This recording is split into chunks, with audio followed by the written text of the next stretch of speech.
நான் எப்பயுமே சொல்லக்கூடிய சில விஷயங்கள் அதுதான்.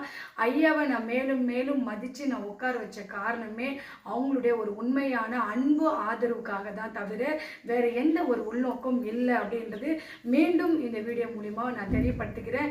கண்டிப்பாக மீண்டும் இந்த வீடியோ மூலிமா சொல்லிக்கிறேன். வரும் மார்ச் 7ஆம் தேதி ஐயாவுடைய பிரதிஷ்டாபன பூஜை வச்சிருக்கிறோம்.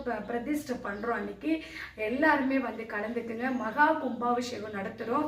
ஐயாவுடைய தீர்த்த தண்ணி படணும், தன் செய்யக்கூடிய கர்ம வினைகள் தீரணும் அப்படின்னு நினைக்கிறவங்க, ஐயா போல வழி நடத்தி முன்னுக்கு போகும்னு நினைக்கிறவங்க கண்டிப்பாக அனைவரும் வந்து கலந்துக்குங்க. குறிப்பாக என்னுடைய பக்தர்களுக்கு நான் சொல்ல வேண்டிய அவசியங்களே இல்லை. நீங்கள் வருவன்றது எனக்கு தெரியும். இந்த வீடியோ பார்க்குற ஐயாவுடைய தொண்டர்கள் ஆகட்டும், ஐயாவுடைய தீவிர பக்தருங்க தான் சொல்ல முடியும். ஏன்னா ஐயாவுடைய கோயில் வந்து இன்னைக்கு பல மடங்கு இன்னைக்கு அந்த இடத்துல உட்காந்து எல்லாருக்கும் ஆசீர்வாதம் கொடுத்துட்டு இன்னைக்கு பேரும் புகழுமா அந்த இடத்துல வரக்கூடிய கஷ்டத்தை தீர்க்கக்கூடிய ஒரு தெய்வமா அந்த இடத்துல காட்சி கொடுத்து